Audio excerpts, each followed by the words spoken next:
Hello बच्चों, स्वागत है आपका मेरे चैनल राजू एजुकेशन हब में। तो ये एक एजुकेशन चैनल है।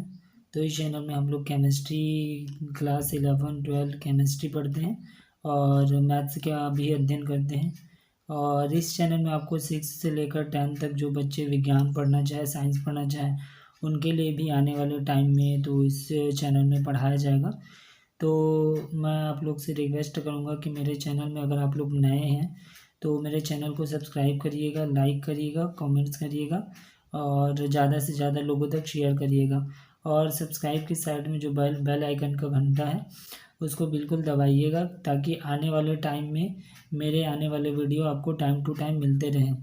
तो हम लोगों ने क्लास 11 का पढ़ाना स्टार्ट कर दिया है। केमिस्ट्री की 2 क्लास लग गई है, 2 वीडियो मैंने अपलोड कर दिए हैं। तो ये मेरा तीसरा वीडियो है। 2 वीडियो रसायन के बारे में अपन पढ़ चुके हैं, रसायन का कार्य क्षेत्र और महत्व, और रसायन का नामकरण कैसे हुआ, और रसायन की शाखाओं का अध्ययन किए हैं थोड़ा थोड़ा सा। और इस अभी आने वाले टॉपिक, ये हमारा तीसरा टॉपिक है। और इस टॉपिक में हम लोग पढ़ेंगे पदार्थ या द्रव की प्रकृति के बारे में पढ़ेंगे। पदार्थ या द्रव कितने प्रकार का होता है, उसको कितने भागों में बांटा गया उसको पढ़ेंगे और उसका वर्गीकरण पढ़ेंगे।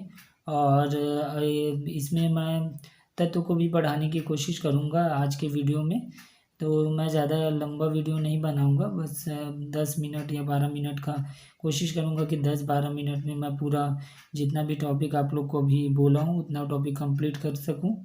तो मेरे चैनल को प्लीज़ लाइक करिएगा, सब्सक्राइब करिएगा और ज़्यादा से ज़्यादा लोगों तक शेयर करिएगा ताकि ऐसे बच्चे जो पढ़ाई में वीक है और जो पढ़ना चाहते हैं वो मेरे चैनल में आए और अपना पढ़ाई करें।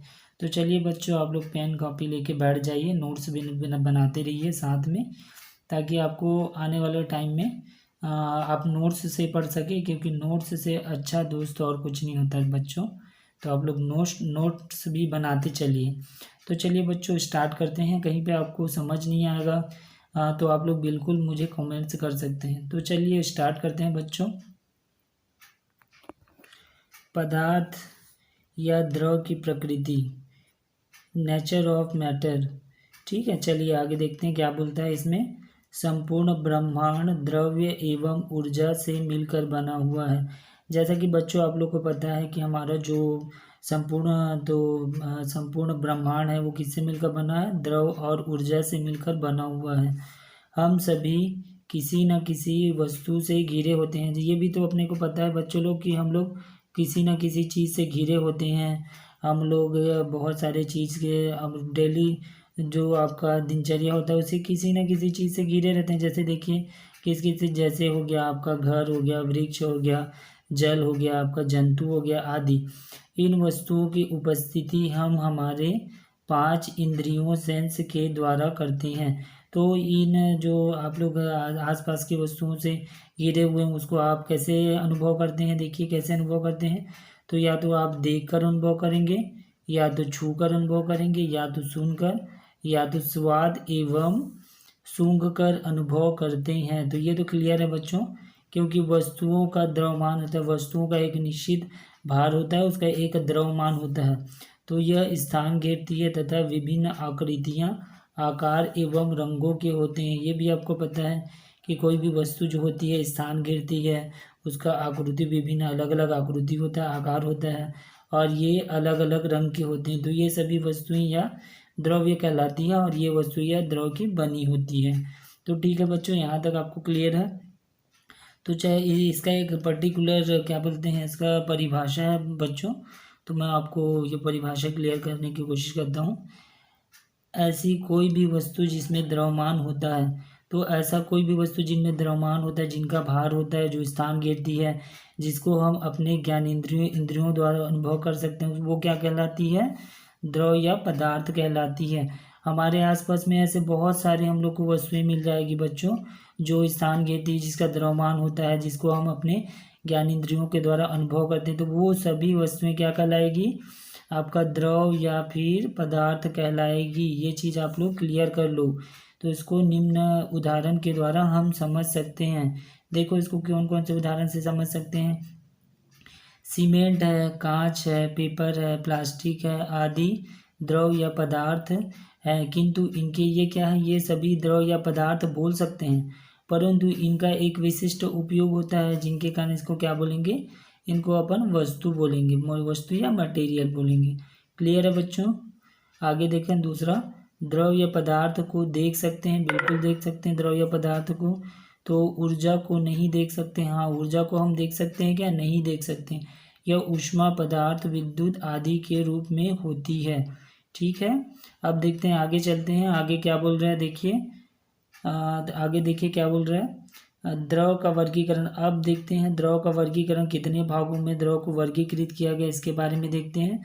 द्रव का वर्गीकरण दो भागों में किया गया है, एक भौतिक वर्गीकरण है और एक रासायनिक वर्गीकरण है। तो अपन पहले देखते हैं भौतिक वर्गीकरण के बारे में पढ़ते हैं, क्या बोलते हैं भौतिक वर्गीकरण। देखिए, सामान्य ताप एवं दाब की परिस्थिति में भौतिक अवस्था के आधार पर द्रव को तीन रूपों में बांटा गया। यह भौतिक वर्गीकरण याद रखिए, आप जो ठोस द्रव गैस पढ़ते हैं तो वो पदार्थ की भौतिक वर्गीकरण के अंतर्गत तो आता है। देखिए इनको कितने भागों में बांटा गया है, भौतिक वर्गीकरण के अंतर्गत द्रव को ठोस, आपका द्रव और ये गैस, सॉलिड, लिक्विड और गैस, तीन भागों में बांटा गया है। तो अब इसके बारे में हम थोड़ा थोड़ा अध्ययन कर लेते हैं कि ठोस क्या होता है, द्रव क्या होता है और गैस क्या होता है, ताकि आपको कोई पूछता है ठोस क्या होता है तो उसके बारे में आपको बताने आना चाहिए, द्रव क्या होता है तो आपको उसके बारे में आपको डेफिनेशन करने आना चाहिए, उसको बताने आना चाहिए, उसको परिभाषित करने आना चाहिए। चलिए देखते हैं आगे। द्रव की तीन अवस्थाओं में अंतराणुक बलों एवं अंतराणुक रिक्तियों द्वारा होता है। अब ये अंतराणुक बल और अंतराणुक रिक्तियाँ, ये जो अणु के बीच में जो बंध पाया जाता है उन्हीं को बोलते हैं बच्चों ये अणुक बल, अणुक बलों और अंतराणुक बलों। ये आगे अपन क्लियर करेंगे कि कौन सा अणुक बल है और कौन सा अंतराणुक बल है। तो यह विभिन्न प्रकार के द्रवों में तो उनके अवयवों की पैकिंग पर निर्भर करता है। अब देखते हैं बच्चों, पहले अपन ठोस के बारे में, क्या होता है ठोस में अवयवी कण निश्चित क्रम में आपस में बहुत पास पास व्यवस्थित होते हैं। इस चीज़ को आप ध्यान रखेंगे कि ठोस में जो उनके अवयवी कण, और या तो फिर आप लोग अणु बोल सकते हैं, उनके अवयवी अणु या अवयवी कण आपस में बहुत पास पास होते हैं, जिसके कारण वो क्या करते हैं, एक दूसरे को एकदम मतलब एक दूसरे को बांधे रखते हैं, एक दूसरे को कठोरता के साथ एक दूसरे को पकड़े रहते हैं, जकड़े रहते हैं, जिसके कारण क्या होता है, ये स्वतंत्र नहीं होते कंपन गति को छोड़कर, अतः ये निश्चित आकार एवं निश्चित आयतन के होते हैं। तो यहाँ तक आपको समझ में आया कि आपका ठोस का जो अणु है या फिर अवयवी कण है ये बहुत पास पास होते हैं, जिसके कारण ये एक दूसरे को जकड़ के रखते हैं, पास में रखते हैं, तो जिसके कारण इनका आकार एवं आयतन क्या होता है बच्चों, निश्चित होता है। अब देखते हैं द्रव के बारे में। तो द्रव के बारे में क्या है, देखो द्रव के अवयवी कण ठोस की तुलना में कम पास पास होते हैं। तो द्रव में क्या है, ठोस की तुलना में इनके अवयवी कण क्या होंगे, कम पास पास होंगे, मतलब थोड़े दूर दूर होंगे, ठोस की तुलना में थोड़े दूर दूर होंगे, सिंपल सा है। इसीलिए ये चारों तो और घूमते हैं, तो इसके कारण आपको मतलब इसके अणु या अवयवी कण चारों ओर घूमते हैं, ठीक है। तो वह उसी पात्र का आकार ले लेते हैं जिसमें इसे रखा जाता है। तो अब जैसे अपन जल को किसी पात्र में रखते हैं तो वो उसका आकार ले लेता है, तो ये इसी चीज़ के बारे में बोल रहा है कि द्रव के अणु क्या होते हैं, जो ठोस के अणु की तुलना में थोड़े दूर दूर होते हैं। ठोस के अणु क्या होते हैं, एकदम पास पास होते हैं, जैसे एक दूसरे को बहुत अच्छे से जकड़े रहते हैं। लेकिन ठोस के अणु द्रव के अणु क्या होते हैं, द्रव के अणु ठोस की तुलना में थोड़े दूर दूर होते हैं। ठीक है बच्चों, समझ में आ रहा है। इसीलिए क्या होता है, इसीलिए अपन द्रव को किसी पात्र में रखते हैं तो वो क्या ले, वो आकार का रूप में उसी आकार में ढल जाता है, उसी आकार का क्या ले लेता है, वो रूप लेता है। तो ये आप लोग ने देखा होगा, जैसे आप लोग जल को बाल्टी में रखेंगे तो बाल्टी का आकार ले लेगा, और उसको ड्रम में रखेंगे तो ड्रम का आकार ले लेगा। तो इस प्रकार इसी के कारण ये मतलब जो है द्रव उसका आकार ले लेता है, किसके कारण, क्योंकि इसके अणु गैस की तुलना में ठोस की तुलना में थोड़े दूर दूर होते हैं, इसीलिए ये पात्र में आसानी से रह जाते हैं। ठीक है, अब अपन देखते हैं गैस के बारे में। गैस में क्या होते हैं, गैस में अवयवी कण एक दूसरे से दूर दूर होते हैं। अब गैस के जो अणु होते हैं इनके अवयवी कण होते हैं बहुत दूर दूर होते हैं, अतः एवं आसानी से मुक्त गति कर सकते हैं। ये बहुत दूर दूर होंगे तो इनमें क्या होगी, जो ये आपस में एक दूसरे को जकड़े नहीं रहेंगे, ये मुक्त गति करेंगे, मतलब ये अलग अलग गति कर सकते हैं। तो इसे समझ में आ रहा है। तो गैस उस पात्र के आयतन में पूरी तरह फैल सकता है या फैल जाता है जिसमें उसे रखा जाता है। अब जिसको जैसे आप लोगों ने सुना है, तो जो आपका खाना बनाने का गैस है तो वो जो लोहे का जो पात्र रहता है उसमें फैल जाता है। तो यही चीज़ ये बोल रहा है कि गैस उस पात्र के आयतन में पूरी तरह फैल जाता है जिसमें उसको रखा जाता है।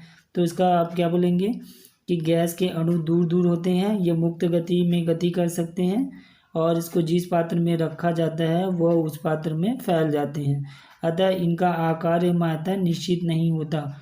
आकार एवं आयतन द्रव का, ये ठोस का निश्चित होता है। ठीक है, इस चीज़ को आप लोग ध्यान रखेंगे। ठोस का आकार एवं आयतन निश्चित होता है और गैस का आकार एवं आयतन निश्चित नहीं होता। और क्या होता है द्रव का, तो द्रव का आयतन निश्चित होता है किंतु आकार निश्चित नहीं होता। तो ये चीज़ें मैंने आपको बता दी है। आई होप सो, मुझे लगता है कि आप लोग को ठोस द्रव गैस के बारे में समझ में आ गया होगा। फिर भी आप लोग को अगर समझ नहीं आया तो बिल्कुल आप लोग पूछ सकते हैं नीचे कमेंट बॉक्स में, मैं आपके कमेंट्स का रिप्लाई करूँगा। अब आगे देखते हैं कि अपन एक चीज़ से एक जैसे अपन उदाहरण से समझने की कोशिश करते हैं कि ठोस द्रव गैस कैसे होता है, और वो तीनों एक ही आपका स्ट्रक्चर से, इससे आपको समझ में आ जाएगा कि ठोस द्रव गैस कैसे बनता है और कैसे होता है। अब देखते हैं यहाँ पे, देखिए क्या लिखा हुआ है। ताप एवं दाब की परिस्थिति के परिवर्तन द्वारा द्रव की 3 अवस्थाओं को आपस में परिवर्तित किया जा सकता है। तो इस स्ट्रक्चर से अपन समझेंगे कि पहले क्या ठोस द्रव बनेगा, फिर द्रव गैस बनेगा, गैस फिर द्रव बनेगा, द्रव फिर ठोस बनेगा। तो उसको आपको मैं बहुत अच्छी भाषा में समझा देता हूँ, आप लोग को समझ में आ जाएगा बहुत आसानी से। चलिए देखते हैं। तो जैसा कि यहाँ पे उदाहरण में दिया गया बच्चों ठोस, तो यहाँ पर अपन बर्फ़ ले लेते हैं। बर्फ़ को क्या करेंगे बच्चों, अपन लोग गलनांक या उष्मा देंगे तो क्या में बदल जाएगा, वो द्रव में बदल जाएगा। द्रव को फिर वाष्पीकरण की क्रिया करेंगे तो वो किस में बदलेगा, गैस में बदल जाएगा बच्चों। और गैस को फिर अपन संघनन या ठंडा करेंगे, आप जो वाष्पीकरण के द्वारा जो जल तो गैस बनेगा उसको ठंडा करेंगे तो वो फिर द्रव बन जाएगा बच्चों।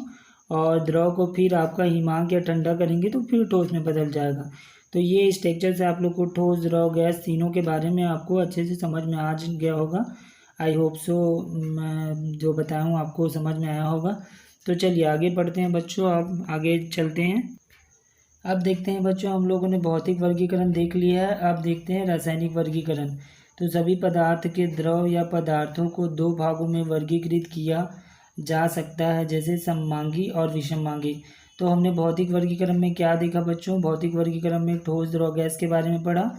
अब रासायनिक वर्गीकरण में हम लोग ने क्या देख रहे हैं, सममांगी और विषममांगी, इसके बारे में देखेंगे। सममांगी और विषममांगी मिश्रण भी होता है, इसीलिए मतलब मैं मिश्रण बोल दिया था। सममांगी और विषममांगी के बारे में अभी देखते हैं हम लोग कि क्या सममांगी होता है और क्या विषममांगी होता है। अब देखते हैं सममांगी पदार्थ। सममांगी पदार्थ क्या होता है बच्चों, देखिए तो ऐसे पदार्थ जिनका संगठन तथा गुण सभी प्रावस्था में पूर्ण रूप से समरूप होता है सममांगी पदार्थ कहलाता है। इनके सूक्ष्मतम कण सूक्ष्मदर्शी द्वारा नहीं देखे जा सकते, मतलब ये बहुत सूक्ष्म कण होते हैं, इसको अपन सूक्ष्मदर्शी द्वारा भी नहीं देखे जा सकते। इसमें क्या बोल रहा है कि इनका संगठन मतलब छोटे छोटे जो कण अणु जो मिलकर बने होते हैं उनके गुण और प्रावस्था ये सभी क्या होते हैं, समरूप, मतलब सब समान होते हैं। ठीक है, इसे क्या कहते हैं, सममांगी पदार्थ कहते हैं। इनके कण को अपन सूक्ष्मदर्शी के द्वारा नहीं देख सकते हैं। तो उदाहरण में जैसे कापर हो गया, हाइड्रोजन हो गया, लवण, जल आदि। तो इसमें क्या हो गया, हाइड्रोजन, कापर, तो ये आपके इन्हीं के समरूप रहेंगे सभी, एवं गुण भी रहेंगे और सभी प्रावस्था में पूर्ण समरूप रहेंगे। ठीक है, अब दूसरा देखते हैं विषममांगी के बारे में देखते हैं बच्चों। क्या है विषममांगी, विषममांगी पदार्थ तो ऐसा मिश्रण जिनका संगठन समान रूप से संपूर्ण भाग में वितरित नहीं रहता। मतलब मान लो इसमें मतलब दो चीज़ मिला हुआ है तो इसमें समान रूप से नहीं होगा, एक ज़्यादा होगा तो एक कम होगा, ऐसा रहेगा। ठीक है, तो ये आपको समझ में आ रहा है, एक ज़्यादा रहेगा एक कम रहेगा, इसको क्या बोलेंगे, विषममांगी मिश्रण कहते हैं। देखो इसमें लिखा भी है, इसमें दो अथवा अधिक प्रवस्थाएं होती है, दो या से अधिक प्रवस्थाएं होती है। विषममांगी मिश्रण के अवयव को नग्न आँखों से देखा जा, मतलब खुली आँखों से हम लोग इसको देख सकते हैं, इसको सूक्ष्मदर्शी से भी देखा जा सकता है। अब उदाहरण में क्या है, जैसे नमक हो गया, शर्करा का मिश्रण। अब जैसे नमक और शक्कर को मिला के आप लोग देखेंगे तो उसको देख सकते हैं ना। अब उसमें क्या है, दो अलग अलग पदार्थ हैं ना, एक नमक है और आपका एक शक्कर है। लेकिन इसमें ऐसा नहीं होगा, इसमें एक ही पदार्थ रहेगा, ये चीज़ आप लोग ध्यान देंगे। जैसे कापर है तो कापर ही रहेगा सममांगी में, और विषममांगी में क्या रहेंगे, अलग अलग पदार्थ रहेंगे, दो प्रवस्था है, दो अलग अलग पदार्थ रहेंगे। अब जैसे यहाँ पे देखेंगे आयरन, सल्फर, नमक का मिश्रण, दूध आदि, ये क्या है, विषममांगी के आपको उदाहरण मैं बता दिया, विषममांगी के उदाहरण, ये सब विषममांगी के उदाहरण है। ठीक है बच्चों, तो यहाँ तक आप लोग को समझ में आ गया होगा मेरे ख्याल से। तो आज का वीडियो बस यहीं तक का था। मेरा वीडियो आपको अगर पसंद आया होगा तो लाइक करिएगा, कमेंट्स करिएगा और अपने दोस्तों को शेयर करिएगा, और मेरे चैनल को सब्सक्राइब करना ना भूलिएगा। ज़्यादा से ज़्यादा सब्सक्राइब करिएगा, और नेक्स्ट वीडियो के लिए बेल आइकन का घंटा दबाना मत भूलिएगा, जिससे मेरे आने वाले नोटिफिकेशन आपको टाइम टू टाइम मिलते रहिए। तो मेरे चैनल में ऐसे ही आप लोग मुझे सपोर्ट करते रहिएगा, मैं आप लोग के लिए अच्छे अच्छे वीडियो बनाते रहूँगा। तो आज का वीडियो देखने के लिए आप लोग को धन्यवाद।